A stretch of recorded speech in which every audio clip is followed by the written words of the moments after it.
Okay, we should be good to go now, I think, hopefully.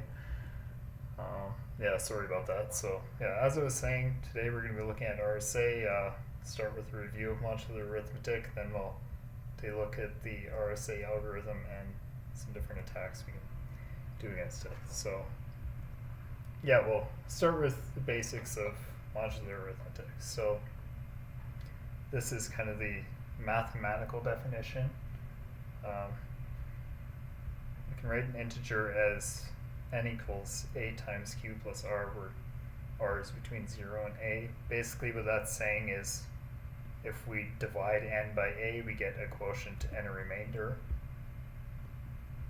And the remainder is what we're interested in when we're doing modular arithmetic. So yeah, you divide by a number, and then the remainder that's left, that's going to be the result. If you divide n by a, the remainder is n mod a. So yeah, you can just think of this as, like, if you remember doing long division, the remainder that you'd have left over, that would be the value you're doing. So just as an example here to see if we have a general idea, I guess I'll get you to post in the chat the answer. What is 12 mod 5?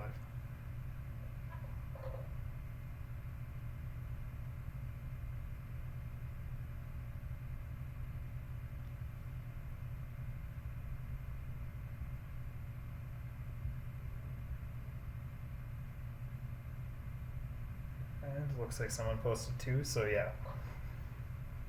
So 12 mod 5, you divide 12 by 5, you get 2, and then you have, but that gives you 10, so you have 2 left over, your remainder is 2.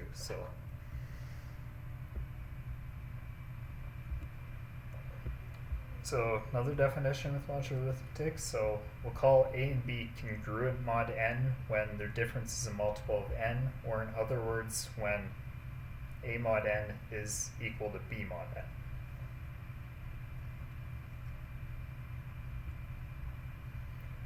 So first question to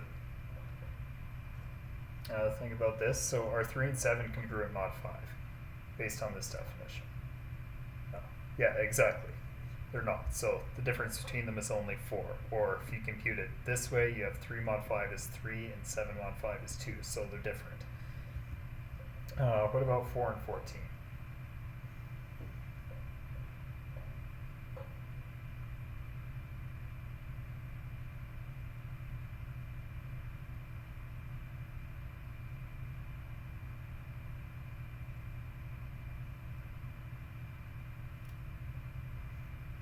So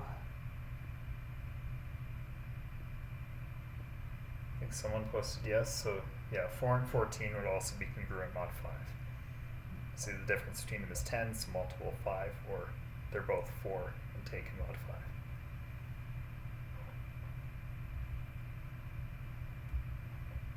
So when we're doing modular arithmetic, we can also do addition, subtraction, multiplication, and they work. And what I mean by that is, for example, if you have a plus b or times or minus, well, then a plus b mod n is going to be the same thing as a mod n plus b mod n, and then taking the whole thing mod n.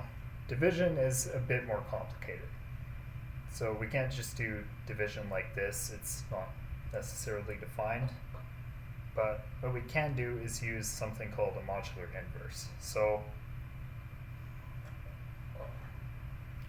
if we have two numbers, a and n, that are co-prime, if the greatest common divisor of them is 1, so in other words, the largest number that divides all of them without any remainder is 1.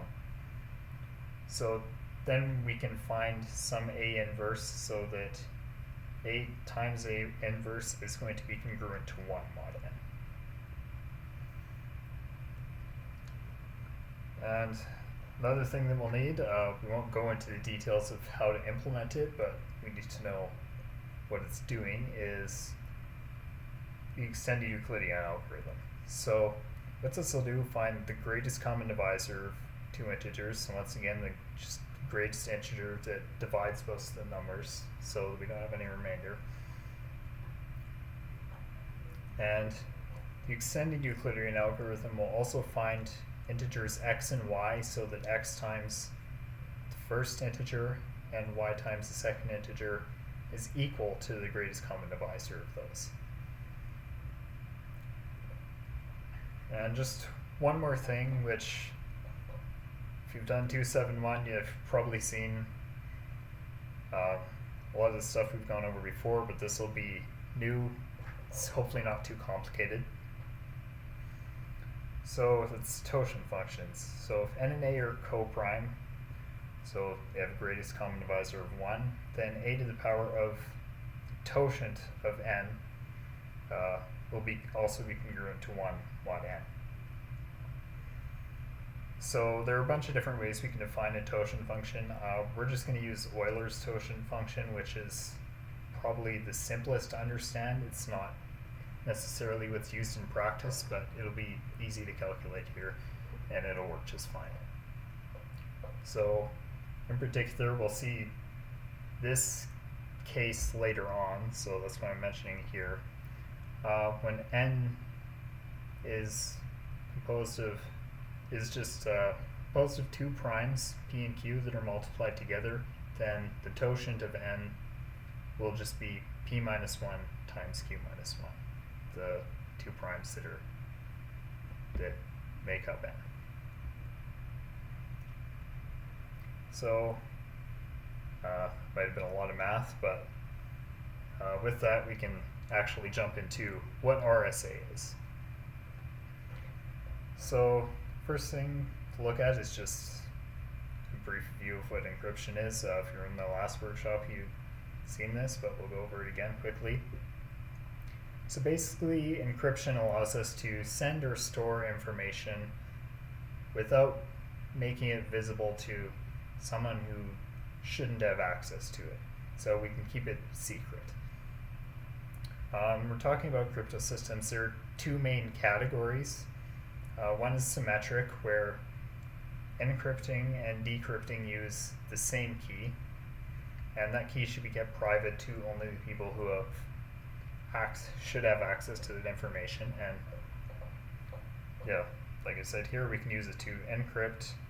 We can send it, it'll be secure, and we can use it to decrypt, and it works the same way. Works either way because it's using the same key.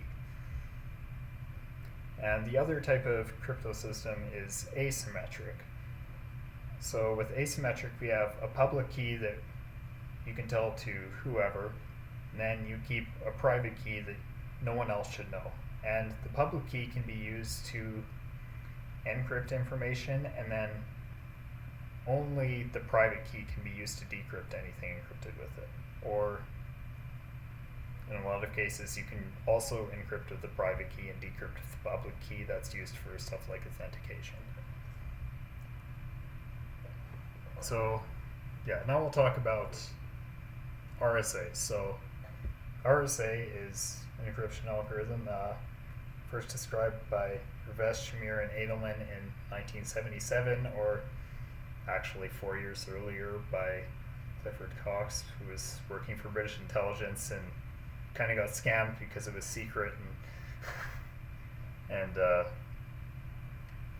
yeah, no one could actually know he invented it until way later. But so RSA is a asymmetric key crypto system, which remember means we have a public key and a private key. So, and the security of RSA is sort of based on the difficulty of factoring large integers. So now we'll just jump into how the algorithm actually works. So first what we're going to do, if we want to send a message, we'll represent it as an integer somehow. We're just going to work through a toy example, and we'll encrypt the letter A, which we'll represent with its ASCII value of 65. So the first step in the algorithm is we choose two large distinct prime numbers. We call these P and Q. And you can see I've chosen P equals 23 and Q equals 29 here, and blatantly ignored my own device that they should be large. So this will be completely insecure, but can still use it. The math will still work. So the second step is we want to compute a modulus n, and we compute that as p times q, the two primes that we just chose. So we see here 23 times 29, it's going to be 667. The third step, we calculate the Totient function. We talked about what this is earlier, and all the computation we have to do here is just calculate p minus 1 times q minus 1. And yeah, that's what we need to do in this step. So next thing we have to do is choose an integer e that's between 1 and the Totient function, and it needs to be co-prime in the Totient function, which, remember, means that the greatest common divisor of these is 1. So we have our modulus n that we calculated and this exponent that we chose e, and those are going to make up the public key. We can tell those to anyone, they can use it to encrypt stuff. So this part gets a little bit more involved than the previous calculations we've done. So now we need to use the extended Euclidean algorithm, and we'll want to use inputs of e and the totient of n. Remember, the greatest common divisor is going to be 1 because they're co-prime. And then what we're going to do with this is we want to find a value d, and d is going to be the coefficient for e. Remember, we had our x plus xe plus y times the totient equals 1, something like that. So d would be that x value. And in the case that value for d is negative, we want a positive value, so we should just add the totient to that, and it'll work. So, and then d that's our private exponent, our private key. So we shouldn't tell that to anyone else. And just because this could be maybe a little hard to understand, I'm going to work through just how we actually got this value. So remember, we had our encryption exponent of 13, our totient function 616. So we're just going to use the extended Euclidean algorithm here. So see, it finds our greatest common divisor is 1 because they're co-prime. And then it shows the coefficients, and we want d to be the coefficient for e, which is the smaller integer here. And if we chose it the way we said earlier, it should always be. So we see the coefficient for the smaller integer is 237. This is our d value. So now we've done a bunch of math. Finally, we can actually get to encrypting our message. So all we have to do now is we calculate m to the power of e, the encryption exponent, mod n, and that gives us our encrypted value. That works out to 605. And to decrypt, we just take this encrypted value, this ciphertext value, and you raise that to the power of a decryption exponent d mod n, and that will give you back the original message. So I posted files for the workshop and in workshop materials. So yeah, if you look at the file rsa1.txt, it's giving you it should be your factors, your e value, and ciphertext, I think. So you just need to finish those calculations and find m, and once you find that, it'll be an integer, so you want to convert it to ASCII, convert it to a binary and then ASCII to get the flag. So yeah, I will give you a bit to work on that. Okay, I guess I'll work through how we can actually solve this. So.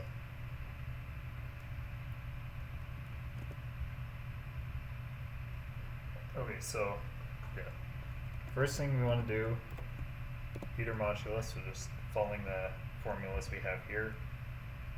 So we want a computer modulus, that's just our two factors. And then we can compute the Totient function.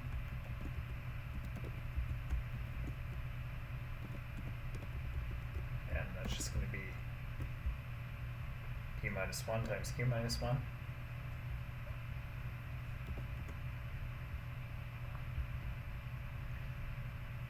So next step, the kind of trickier one, is we want to take our Totient function and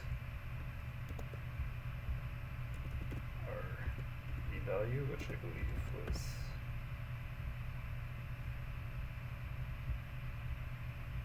so this tells us, our greatest common divisor is 1, good, that's what it should be.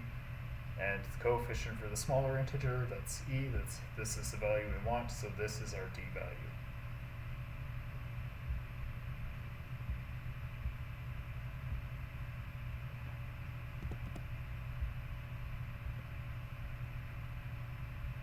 So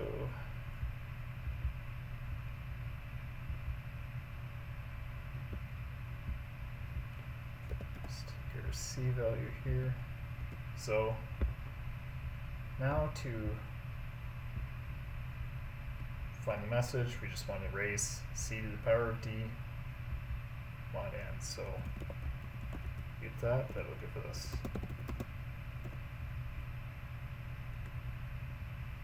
some number, and we just need to be able to read this to get the flag. So do that. We first want to convert it to binary, and then we take this binary value and convert it to ASCII. Now this might be a bit tricky depending on what converter you're using, but ASCII values generally fit in 7 bits, but we're using a byte, so we might need to put a 0 in front of that to actually get everything to line up and read the values correctly. And you can see that gives us our flag.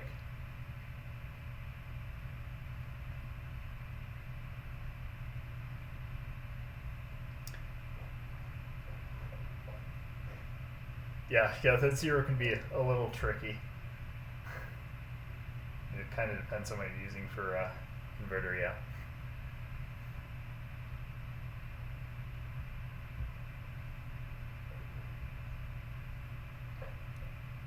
Okay, so now we'll look at how we can actually attack RSA rather than just implement it. So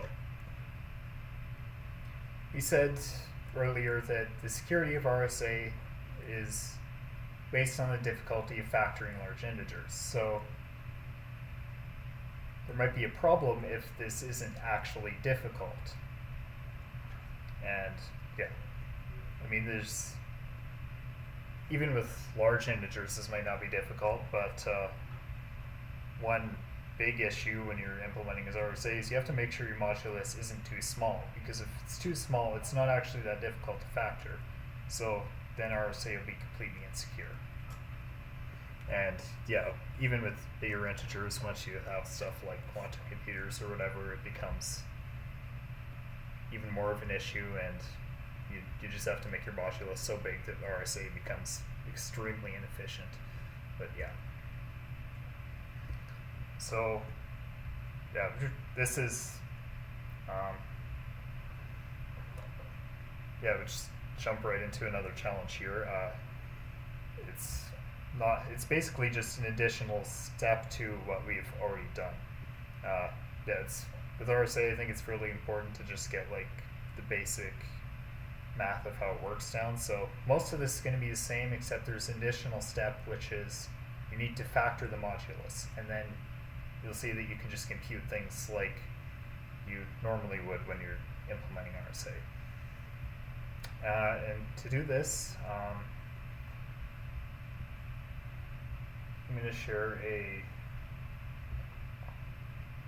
site that you can use called FactorDB, and they'll store the factors of a bunch of things in the factor and calculate it efficiently for you, so you don't have to worry about writing some fancy factorization algorithm, yeah, they're TLC. We'll do that for you. So just post that there, and yeah, it'll give you some time to work on this, or you can even work on the first challenge if you didn't finish that. Like I said, it's a lot of the same stuff. There's just an additional step of factoring here. Okay, I think we will work through how we can solve this one now. So let's just take a look at what we have here.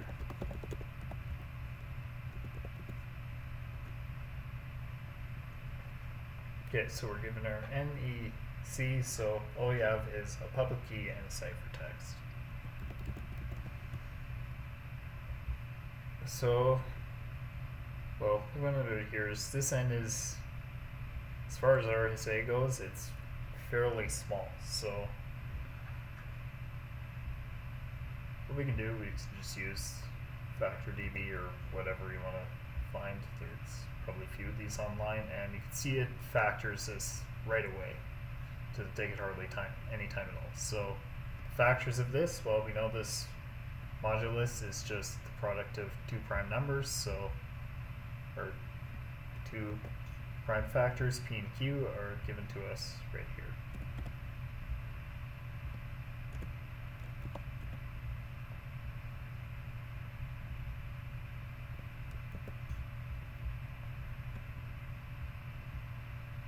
So,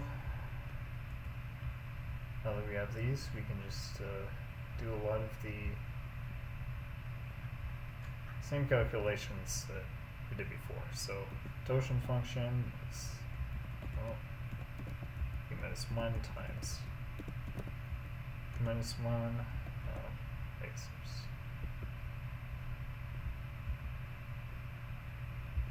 Take n from here. We already know that. Or we can just multiply them again, doesn't really matter. And then we need to use the extended Euclidean algorithm again to find D. So we'll just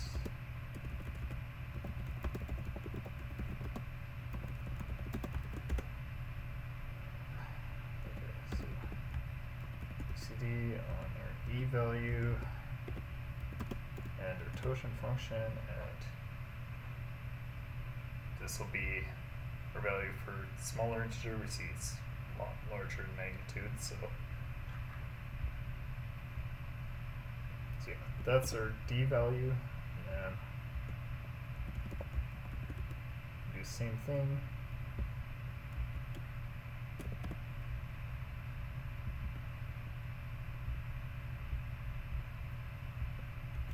We just raise our ciphertext, our D, mod n, and get this value, and we can just convert that to our flag. So let's just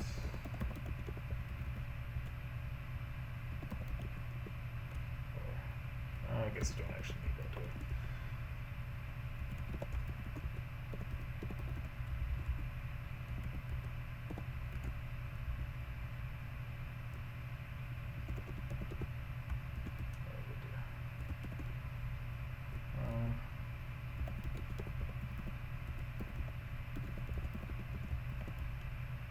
So yeah, it's the same thing we did with online converters before. We're just converting that value to binary or hex and then to ASCII, and that gives us our flag.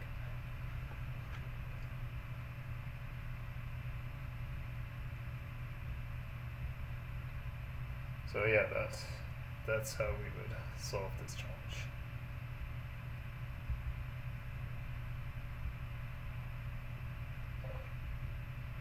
So that's one attack on RSA. In practice, you want to choose a modulus large enough that it's not so easy to factor. But there are plenty of other issues that we could have. So one, of course, is, well, this would be sort of like what we did at first. Weak private information, that basically means you can just do the computation like whoever's creating the private key. So if you know any of the factors, you can easily just divide to get the other one, or you know even the totient function, it's easy enough to calculate d. So a small e value can also be a problem, a small encryption exponent. So if you also have a small message, well, if we have a small message value and a small encryption exponent, the value when we raise the message to the power of e might not even be bigger than the modulus. In that case, we could just take the eth root of whatever our ciphertext is to get the message back. In practice, we haven't been doing this. The examples we've seen haven't used this, but in practice you'd use padding to make the message longer, so that particular case wouldn't be an issue, but still there are possible problems when the encryption exponent is small. There's some attacks against this case using coppersmith method as well as a big one. And yeah, so we're not going to look at those attacks in detail, but we're going to look at another attack that works on a small decryption exponent. And that's Wiener's attack. So this can be used when the decryption exponent is less than 1/3 times the 4th root of the modulus, and the factors in the modulus are an appropriate size. And yeah, a large e value may be a good indicator of this. The reason for that is often when people are implementing RSA, it can be kind of inefficient, so you want to choose either the encryption exponent or decryption exponent to be fairly small, and that'll make your either encrypting or decrypting more efficient. You can only choose one, they have to compute the other, and the other is usually going to end up being bigger. But yeah, you can optimize for one of them. So if you see a large e value, there's a good chance that they chose the d value to make decrypting more efficient, and yeah, just computed the e value. So that's something to look for when you're wondering if you might want to use this attack.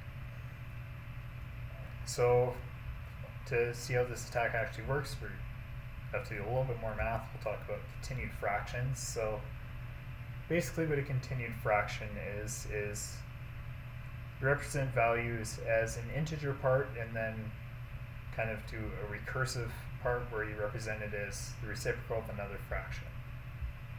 So for example, if we want to represent value 17/35, we can represent this as the whole part 0 plus, well, 1 over some other continued fraction, and then that other continued fraction is going to be whole part 2 plus 1 over something else, which is 17. And yeah, we can just, if you add this together, you see that'll be 34 over 17, 5 over 17, flip it over, and then yeah, see that's the representation of this fraction. So convergence are another thing we need to define. Basically, they're the successive approximations from the continued fraction expansion. So they take first just this first whole part, and then they take the first two, and then yeah, however many parts you have. So in this case, you have first convergent just takes the first whole part into account, it's going to be 0. The next one will take this into account, 1/2, and yeah, the next convergent will take all of this into account, and you see we get the original fraction back. So you don't necessarily need to worry about how to compute this. It can be a little bit cumbersome, but there are calculators you can use to do this. So our example, we have the fraction 17/35, and then this calculator as a square root part. We'll just use 0 because we don't have that, and make sure we show the convergence. So see, yeah, this shows us, well, this shows us the whole number parts in the fraction, and this shows us the convergence. So we can see the first one 0, second one 1/2, next one 17/35. And how the attack actually works is we take and we represent e over n as a continued fraction. So, and if the conditions are right, which we mentioned earlier, factors of the right size and a d value that's less than 1/3 of the 4th root of the modulus, then convergence will approximate k over d, where this is satisfied. So ed minus 1 over k is totient of n. In other words, the coefficient, when we're doing the extended Euclidean algorithm, this will be the coefficient for the totient, and d is, well, our decryption exponent. And we could take this further and factor the modulus and break everything, but what we're interested in is basically the convergence are going to be such that the decryption exponent is likely in the denominator of one of them. So yeah, so that's what we're going to be interested in when we're carrying out this attack. We'll just calculate the convergence, and then we'll try the denominators and see if they're the value of d. So yeah, we have one more problem here in the file RSA3. Yeah, and you see there's a large e value, so Wiener's attack might be useful. So you can try approximating. I'll post that calculator that I showed you just a little bit ago, and you can try using that to brute force the value for d and get the flow.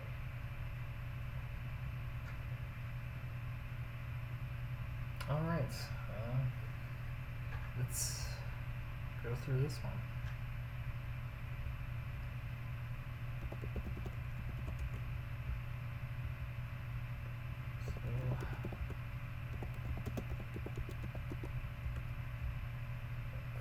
File.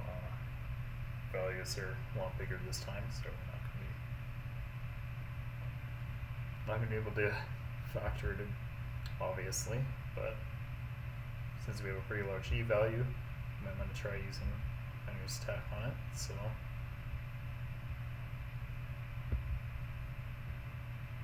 what we want to do is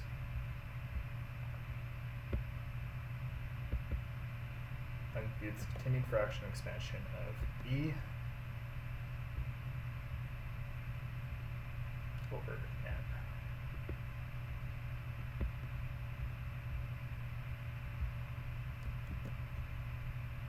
And make sure we're displaying the convergence here. So yeah, this gives us our list of whole numbers, and the part we're interested in is convergence here.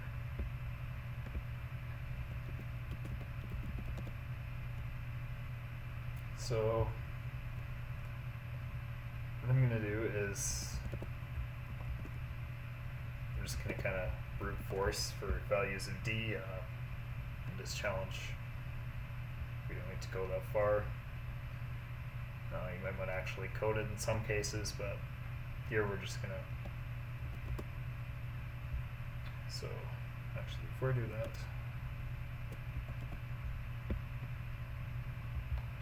values over.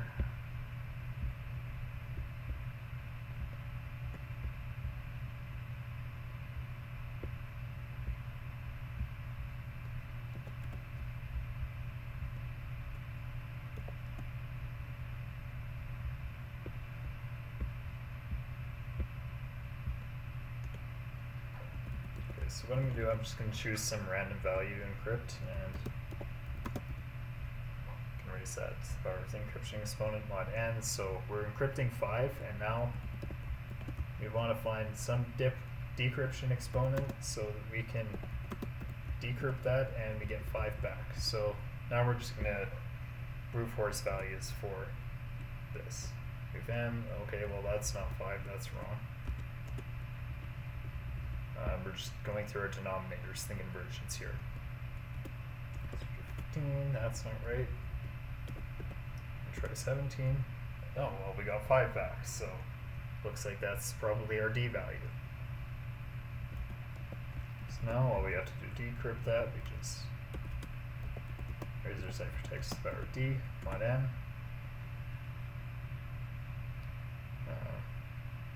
I guess that would make sense. We'd have to define that. But our d value is 17. So if we just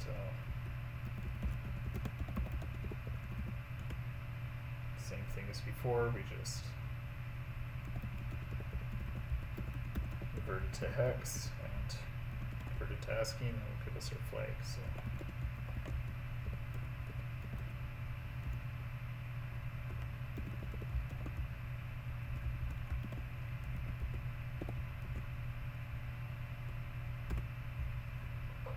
yeah, that's what we have to do to solve this one.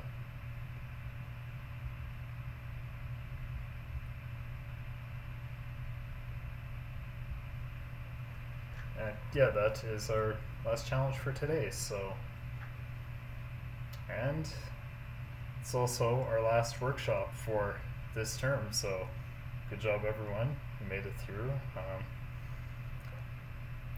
Yeah, we'll maybe be doing something fun next week. We'll see. But yeah, that's our last workshop. So, otherwise, good luck on your exams, everyone.